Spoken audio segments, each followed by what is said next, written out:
The rain had been falling for 2 hours. Tovia didn't notice. She walked with both hands buried deep in her olive jacket, earbuds in, music low, the kind of gale a city swallows whole and never thinks about again. A college student, a nobody. That was the arrangement she had made with the world, and the world had honored it. She almost made it home. The alley to her left exploded. A crash, a grunt, the sick wet sound of something heavy meeting something human. She stopped walking, didn't turn her head, just pulled out one earbud and listened. Don't look. Keep walking. It is not your problem. Her grandmother's voice, still sharp, even 3 years after the burial. Never interfere, Tovia. The moment they see you, really see you, everything changes forever. Another hit landed. Then a sound that wasn't a punch. It was the sound of a man trying very hard not to beg. Tovia turned. 3 of them. No, 4. Big. Tattooed. The kind of man who had long stopped caring what witnesses thought. And on his knees in the center of them, suit torn, blood tracing a slow line from his temple, was a man in light gray, hands raised, not in surrender, but in the desperate language of pleas. The largest one, Bruno, pulled his arm back for the kind of punch that ends things. Not the fight. Things. Tovia exhaled once. Grandmother, forgive me. She stepped into the alley. She didn't run. She didn't shout. She walked the way you walk when you've already decided, hands still in her pockets, her cold head damp from the rain, her expression carrying nothing. No fear, no anger. Just arrival. Bruno's fist was already moving. Do not lay your fingers on him, Tovia said, one more time. Not loudly, not urgently. The way you say something when the outcome is not a question, only the timing. Bruno laughed first. The others followed. One of them took a step toward her. And then, nothing moved. Not Bruno. Not the others. Not the fist still hanging in the wet air 2 inches from Lee Song's jaw. Bruno stood locked in his wide, powerful stance, arm extended, eyes blown wide. Not in confusion, but in the dawning, animal horror of a man whose body has stopped belonging to him. The other 3 were statues, hands raised, sweat beading on their foreheads, mouths open around words they could no longer form.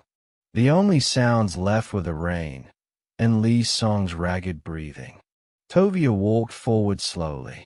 She crouched, picked up the phone lying face down on the wet pavement, and held it out. Lee Song stared at her, then at Bruno, frozen solid, fist suspended mid-swing like a photograph, then back at Tovia. She looked at him the way people look at clocks. Go, she said simply. They can't follow you for another 60 seconds.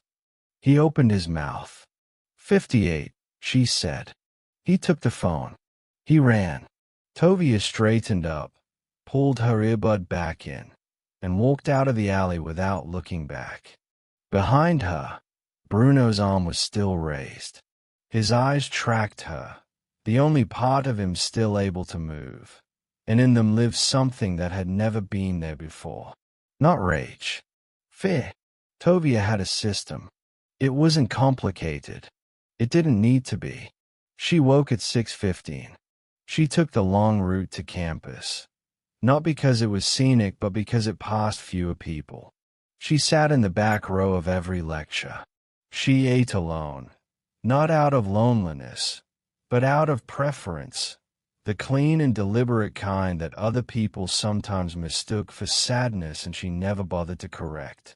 She returned to her dorm by 8 p.m. She slept by 11. The system had one rule above all others. Be invisible. Not in the way of someone hiding. In the way of someone who understood, at a cellular level, what happened when the wrong eyes found you. She pulled her sleeve down as she walked, covering the faint geometric patterns that had traced themselves across her forearms since she was 14.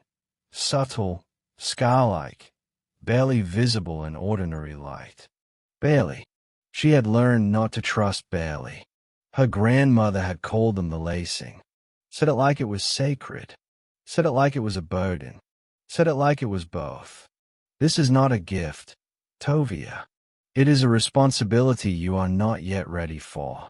The day you use it in front of strangers is the day your quiet life ends. Tovia had believed her for 6 years. She had believed her right up until the moment Bruno's fist started falling. Now she walked home in the rain, her sleeve pulled low, her face carrying nothing, and underneath the calm, underneath the system and the silence and the carefully maintained ordinary life, something was shifting. They had seen her. Not her face, not her name, but they had seen what she was. And in a city where a man named Dante ran a syndicate called the Black Hand, that was more than enough. By morning, she knew someone would be looking. The quiet life, the arrangement she had made with the world, was already over. She just hadn't admitted it yet. Subscribe to see how this unfolds, and comment below telling me where you're watching from. I would genuinely love to say hello to you, just to know how far our story is already reaching. The rain had been falling since Tuesday. Tovia walked with both hands in her jacket pockets, earbuds in, the music low enough that she could still hear the city breathing around her, the distant drag of a bus pulling from a stop, the percussion of rain against fire escapes, the particular hollow echo of her own footsteps on wet pavement somewhere in the quieter end of downtown Chicago. She had taken the long route home again. She always took the long route. Not because it was safe, no route in this part of the city guaranteed that, but because it passed fewer faces, few eyes, and eyes, Tovia had learned, were the thing to manage most carefully. She was running through the weeks reading in her head, organic chemistry, structural equations, the particular cruelty of a professor who assigned 40 pages on a Thursday, when she heard it. A crash, metal on concrete, then the sound of something that used to be a fight stopping being one. She pulled out one earbud. The alley to her left was narrow and poorly lit, the kind of space a city generates naturally between buildings that don't quite fit together. She didn't look immediately. She stood still on the pavement, rain tapping the shoulders of her olive jacket, and she just listened. A grunt, a heavy impact, then a voice, low and practiced, the voice of someone who enjoyed the architecture of cruelty. You think Mr. Dante asked twice? Nobody asks twice. Another sound, shorter, sharper, and then the specific silence of someone trying not to make noise because making noise had already cost them. Don't look. Keep moving. Not your problem. Not your world. Her grandmother's voice arrived the way it always did. Precise, unhurried, permanent. Never interfere. Tovia. You hear me? The moment they see what you carry, really see it, your quiet life is finished. Promise me. She had promised. 14 years old, sitting on the edge of her grandmother's bed in their small house outside of Evanston, watching the old woman's hands hold hers with more strength than a dying person should have had. She had promised and she had kept it. Through high school, through 2 years of college, through every moment her conscience had pulled toward the edge of something she was supposed to stay away from. She kept her eyes forward. Then she heard the sound that unmade the promise. It wasn't a punch. It was the anticipation of one, the specific intake of breath before something final. And beneath it, barely audible, a man's voice saying with what remained of his dignity, "Please." Tovia turned. 4 of them. The nearest 2 had the man pinned against the alley wall, one arm each, efficient and practiced. A third stood blocking the alley entrance, hands loose, watching the street. And Bruno, she would not know his name until later, but she would remember his shape. Bruno stood center frame, massive, tattooed across every visible surface, arm cocked back with the deliberate patience of someone who had done this enough times to stop rushing it. The man on the receiving end of it was on his knees.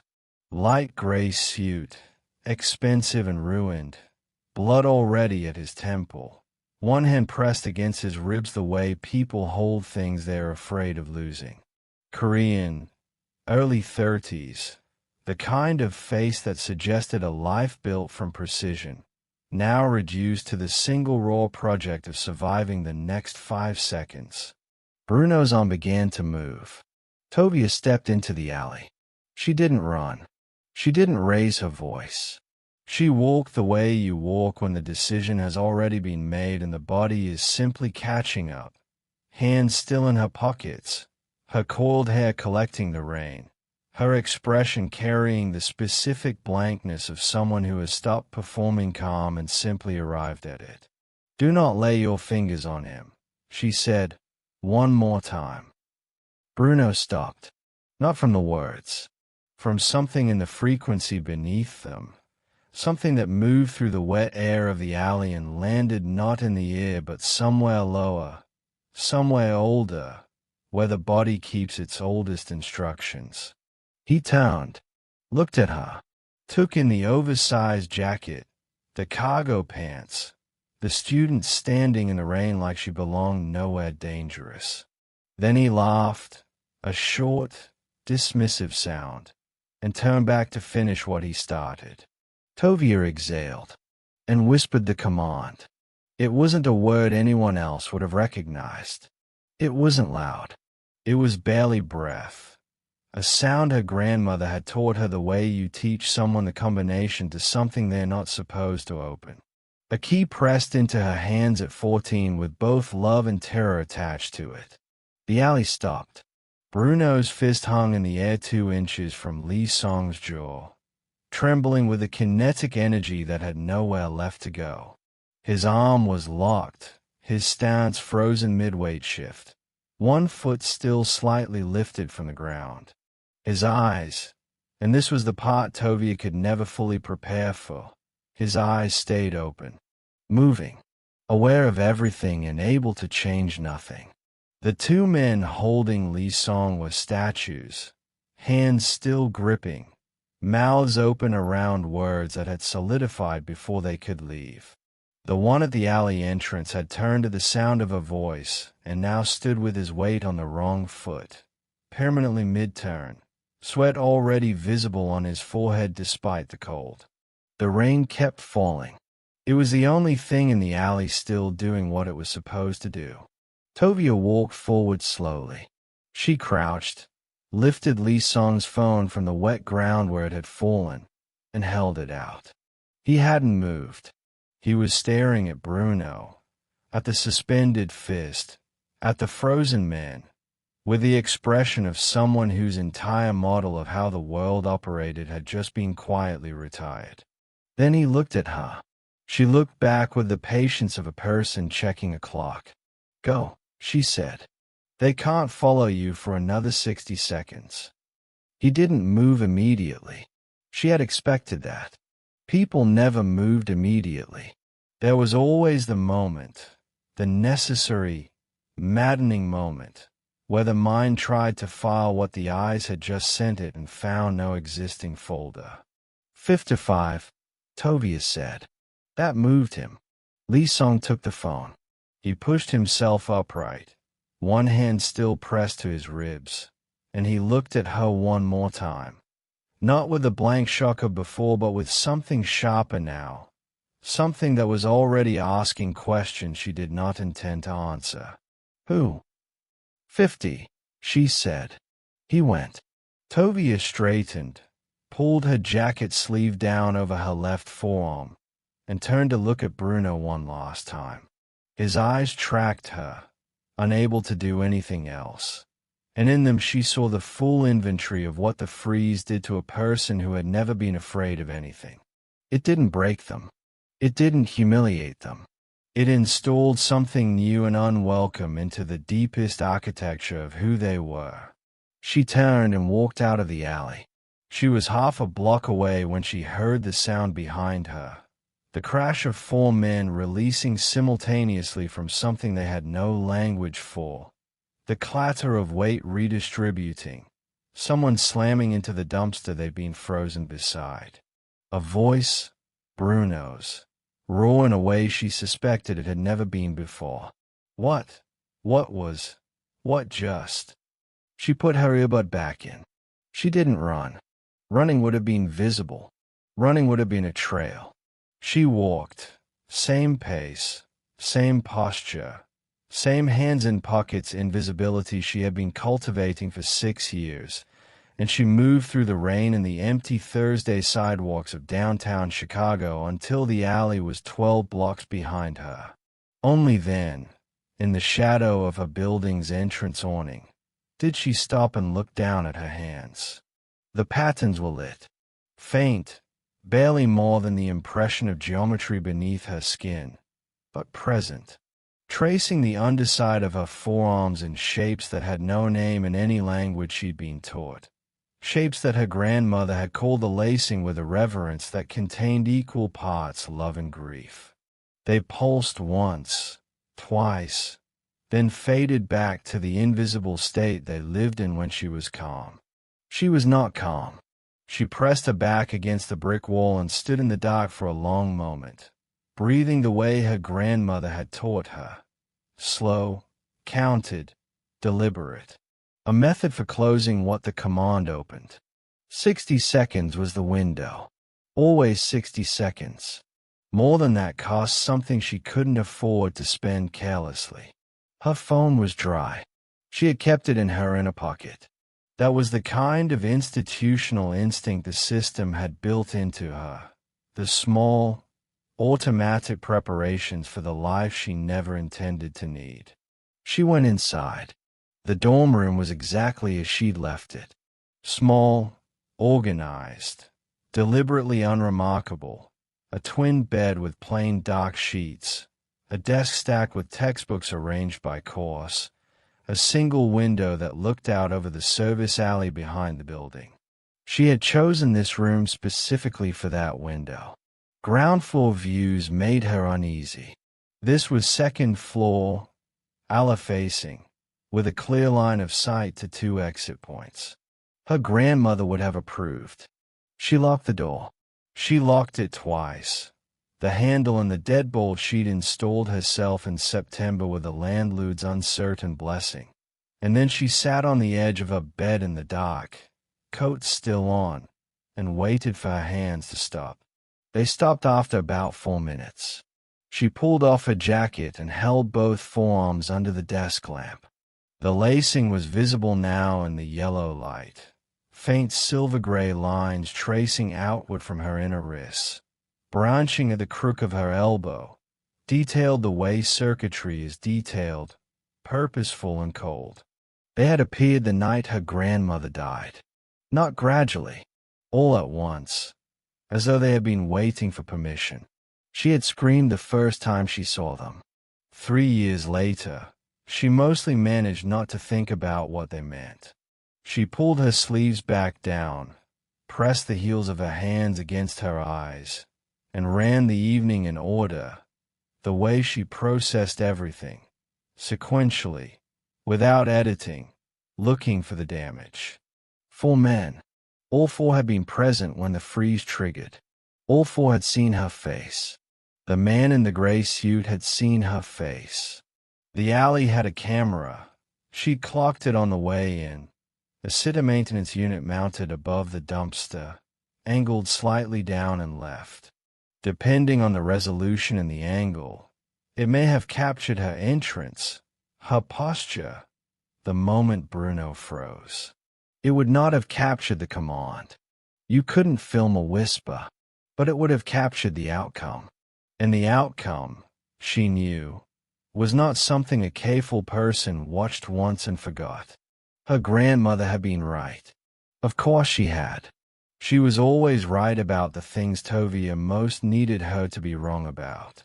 The moment they see you, really see you, everything changes.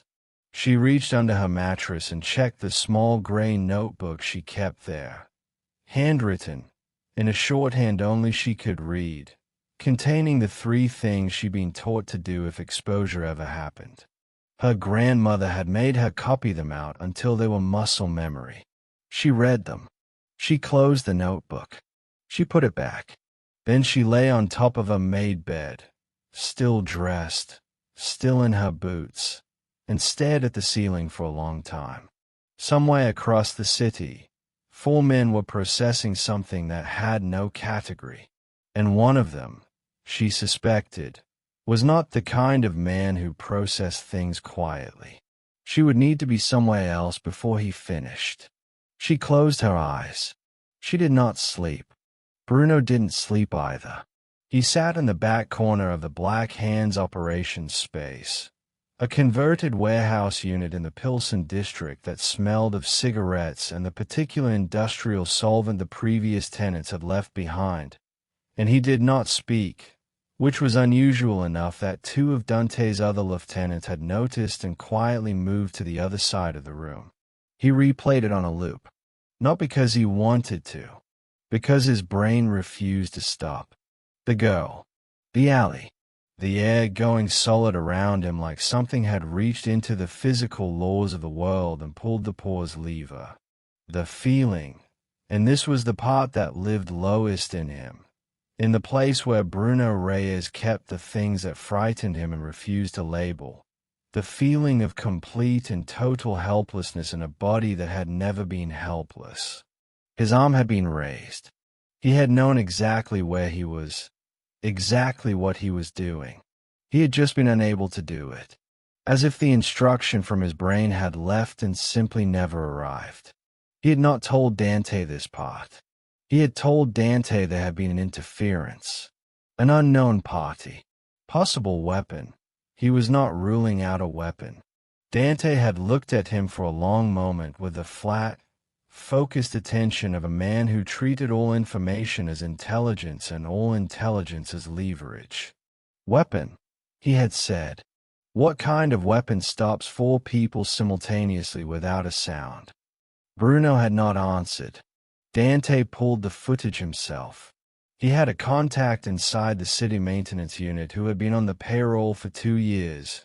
Reliable, unremarkable, worth every payment. And by midnight the relevant clip was open on Dante's laptop on the metal folding table he used as a desk. He watched it 4 times. The girl walking into frame.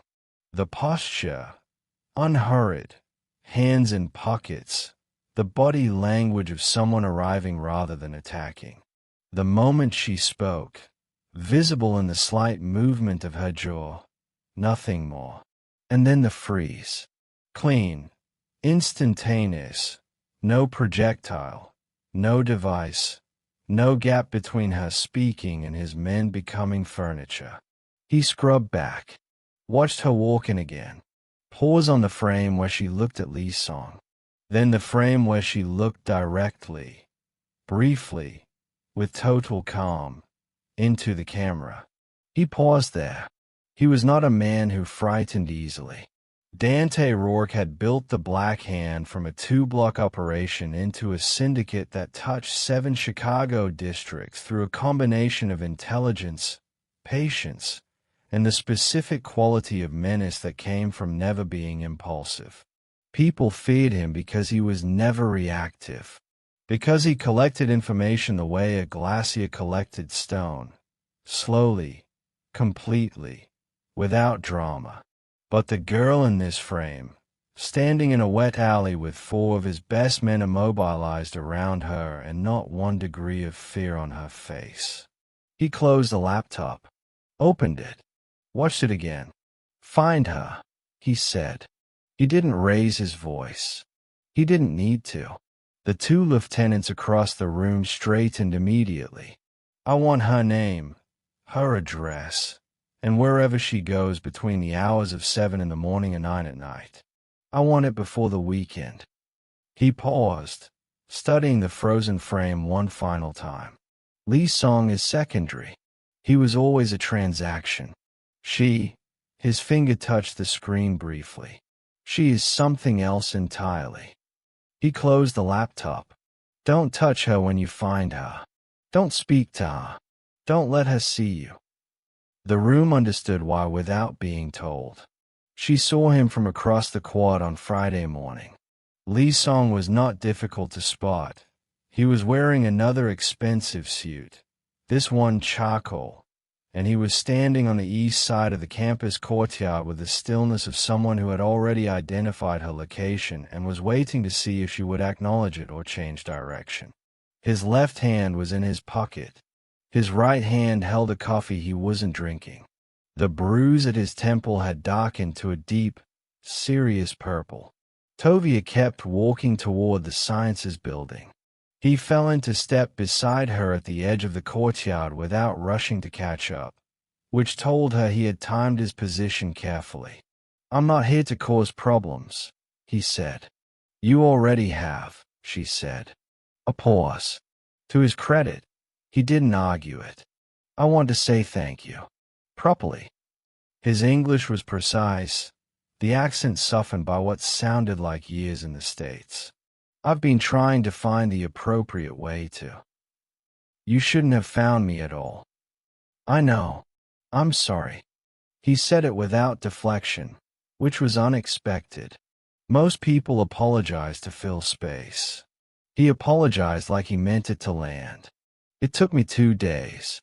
I'm good at finding things. It's more or less what I do."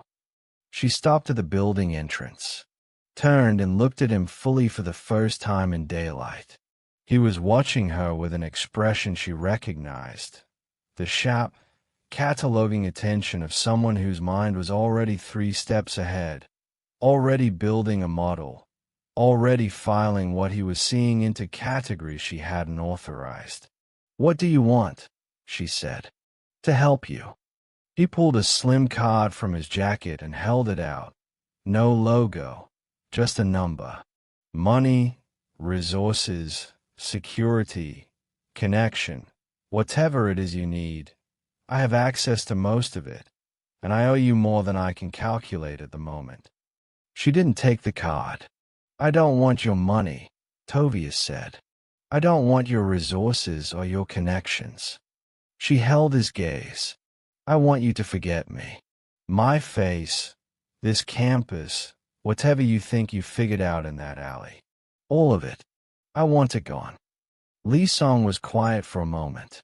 Then something happened in his expression, a small, controlled movement at the corner of his mouth that was almost a smile. "I can't do that," he said. "Mr. Song. And I know you want me to say I can, and I understand exactly why." He lowered his voice without looking away. "But I've spent 12 years in data encryption, risk architecture, and systems analysis, and what I saw in that alley is not something that gets filed and forgotten. I've seen a lot of things. I've seen people who were dangerous and people who were powerful and people who were both." A pause. "I've never seen what you did." Tovia said nothing. "I know what you are," he said quietly. "Or at least, I know that whatever you are, it's something the wrong people will do very serious harm to acquire." His eyes were steady, direct, carrying none of the fear she'd seen in the alley, just attention. Focused, analyzing, entirely serious. "And I think you know that too. I think you've known it for a long time." The quad was filling up around them. Students with backpacks, voices, the ordinary Friday morning machinery of a campus that knew nothing about alleys or frozen men or the faint geometric light that lived inside her skin. Tovia looked at the card in his outstretched hand. She looked at his face. She looked at the bruise at his temple. Proof that the world she had been carefully avoiding had already arrived and was not waiting for her to feel ready. She took the card. "I'm not asking for your help," she said. "I know. And I'm not agreeing that you know anything." "Understood. I'm taking this because..." She stopped. She didn't finish the sentence because she didn't have an ending for it that was true and also comfortable. She folded the card once and put it in her jacket pocket. Lee Song nodded once, not with satisfaction, but with the careful, specific gravity of a man who had just agreed to something larger than it appeared. "There's a camera in that alley," he said, as she turned toward the door. "City maintenance unit." The footage was pulled early Thursday morning by someone with a paid access contact inside the department. She stopped. "It wasn't me," he said. "I have my own sources." The morning moved around them, ordinary, unbothered, entirely unaware. "How long?" Tovia said. "Before they find you."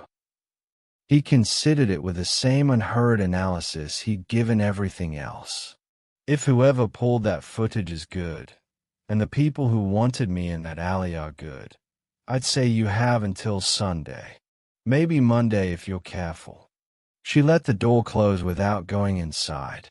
Stood for a moment in the sound of the city, the card pressing its folded edge against her ribs through the jacket fabric, the lacing on her forearms completely invisible, completely quiet, completely waiting.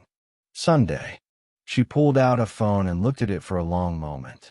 Then she looked at Lee Song, who was watching her with the expression of a man who had already decided, somewhere between a wet alley and a Friday morning quad, that whatever this was, he was not leaving. "You said resources," she said finally. "Yes. Safe house." The almost smile returned, steadier this time. "3 of them," he said, "all off the grid." She made it to Sunday. Monday proved harder. She had moved twice. First to a graduate student sublease Lee Song had arranged through a contact whose name she was not given. Then to a second-floor apartment in Logan Square that smelled of old wood and had 3 exits, 2 of which were not doors. She had not returned to her dorm. She had not attended class. She had eaten what was in the apartment and slept in 4-hour intervals and kept her phone on silent except for one number. Lee Song had been methodical. He sent updates in plain language, nothing coded, locations of known Black Hand activity, movement patterns pulled from sources she didn't ask him to name. He did not ask how she was doing. She appreciated that more than she would have said. By Monday evening she had started to feel like the math was working in her favor. That was the first mistake. The university library closed at 10.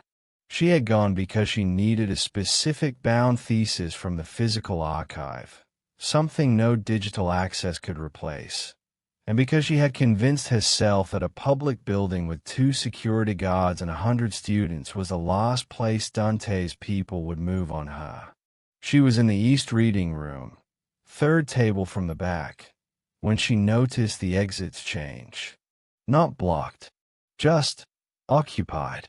A man near the east stairwell who had been reading the same page for 20 minutes. A woman by the main entrance whose bag sat on the floor at an angle that left her hands entirely free. A third figure in the periodical section she caught in her periphery and then, when she looked directly, couldn't find. Tovia closed the thesis. Did not stand up. She counted the room, assessed the windows, 2nd floor, 10-foot drop to pavement. Looked for the nearest hard structure between her and the entrance. Then Dante walked in. She recognized him from the quality of the room's reaction. The slight, collective recalibration that happens when someone with genuine authority enters a space, even if nobody knows why. He was not what she expected. Medium height, slim, wearing a charcoal overcoat that fit too well to be practical. His face was precise, sharp-featured, composed, the face of a man who had long ago stopped needing to perform menace because the menace had become ambient. He walked directly to her table and sat down across from her. He folded his hands. "I've been looking for you," he said quietly. "Little kinetic powerhouse." Tovia said nothing. "Please don't try to trigger it," he added, almost gently. He reached into his coat and set a small matte black device on the table between them, no larger than a cigarette case, unmarked, emitting a faint electronic hum she felt more than heard. "That has been active since you entered the building. I wanted to make sure we could have a conversation without the architecture rearranging itself." She kept her face still. Beneath her sleeves, she reached, carefully, quietly, for the lacing. Pressed against it the way you press against a door to test its weight. Nothing. Not blocked. Not absent. Present, but muffled.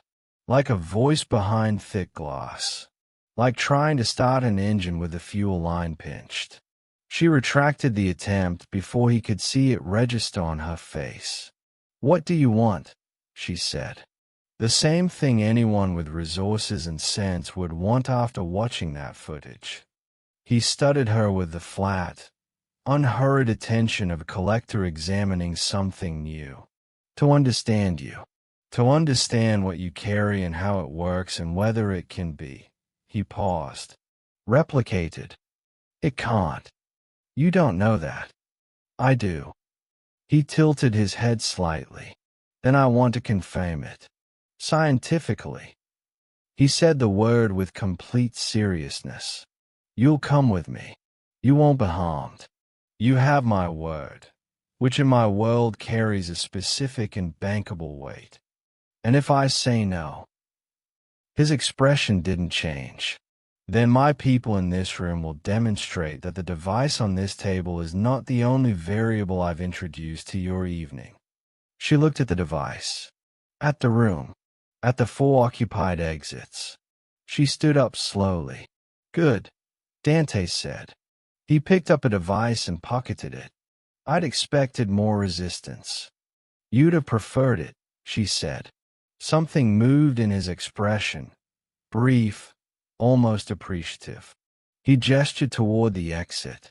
She was 3 steps into the main atrium when the library's front entrance opened and Lee Song walked in. He saw her immediately. Saw Dante beside her. Saw the men repositioning around the room with the particular efficiency of a net closing, and made the calculation in the 2 seconds he had before the nearest one reached him.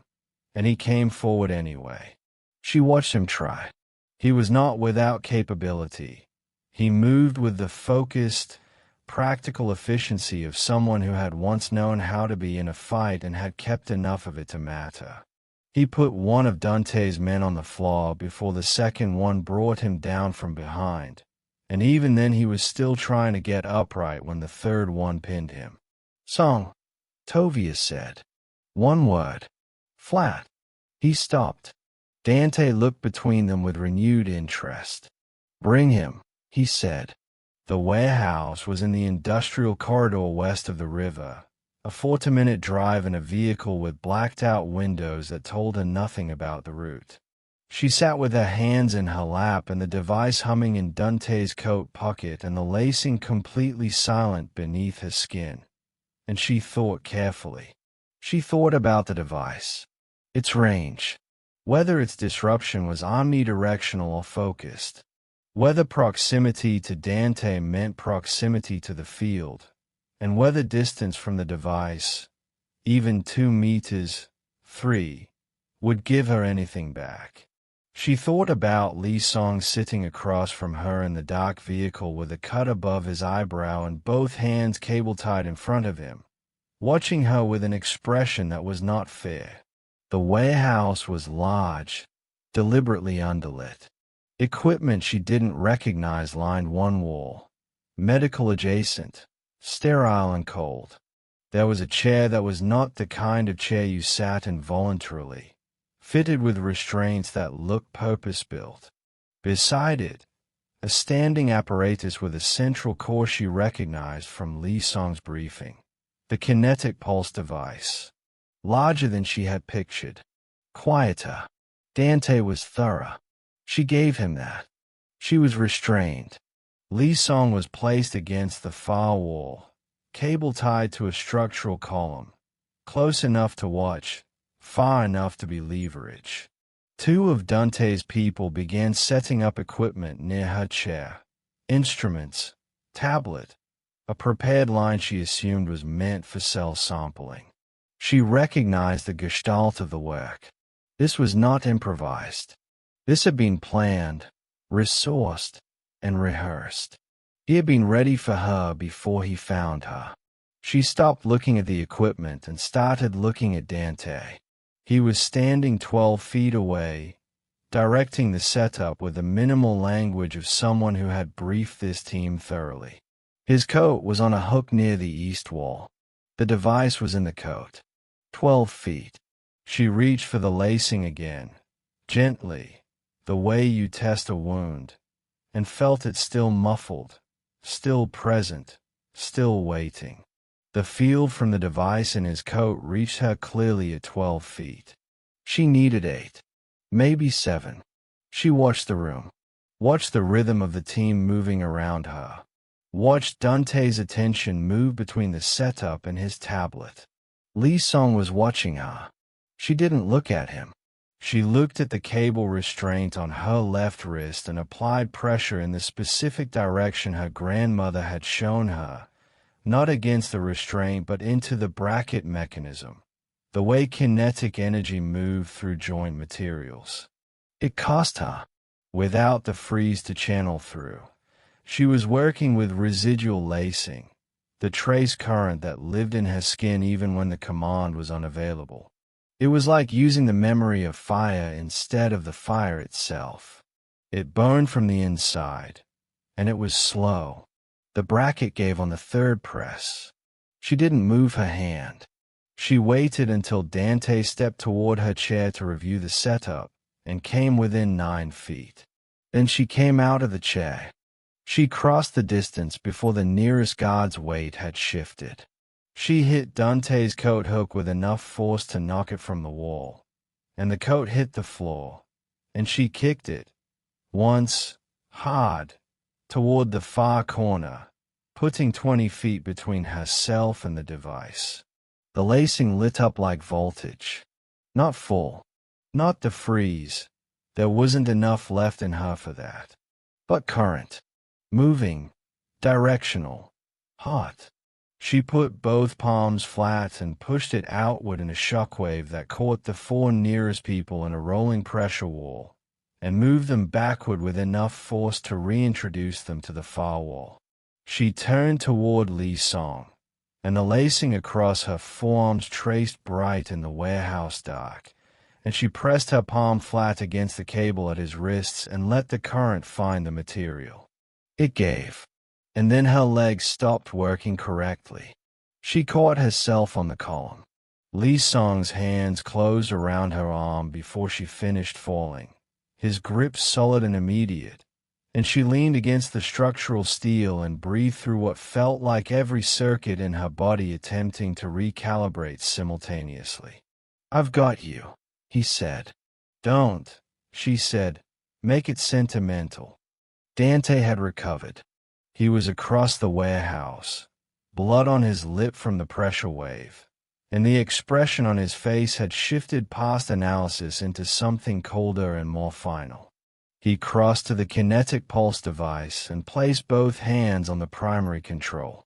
"You're remarkable," he said. And he meant it. She could hear that he meant it, which somehow made it worse. "But I've planned for this." The device's core began to spin. She felt it before she heard it, a vibration in her sternum, a frequency pressing against the lacing from the outside. The pulse device, she understood now, wasn't designed to analyze kinetic energy. It was designed to detonate it, to find the resonant frequency of whatever she carried and amplify it until it couldn't be contained. Half a city block radius. That had been in Lee Song's briefing. Structural damage. Casualties. She looked at the device. She looked at Li Song beside her. She looked at the warehouse walls and calculated, without wanting to, what was on the other side of them. Residential buildings. She'd noticed them in the drive. Brick construction. 5 stories. Lights on. Dante initiated the pulse. She let go of the column. "Get down," she said to Li Song. "Tovia. Down." She walked toward the device with both arms raised and her sleeves pushed back and the lacing burning gold white from her wrist to her shoulders, brighter than she had ever seen it, brighter than her grandmother had ever described it, bright enough to throw shadows across the warehouse floor. The pulse hit her like a wave hits a shore. She absorbed it, not deflected, absorbed. Pulled it inward the way the lacing had always pulled things inward. Converted kinetic energy into something that lived in the body instead of the world. Contained the blast at the exact boundary of her own skin. It was the most painful thing she had ever experienced. It was also, she thought, with the last clear thought she had before everything went white, exactly what the lacing had always been for. The warehouse went silent. Not quiet. Silent.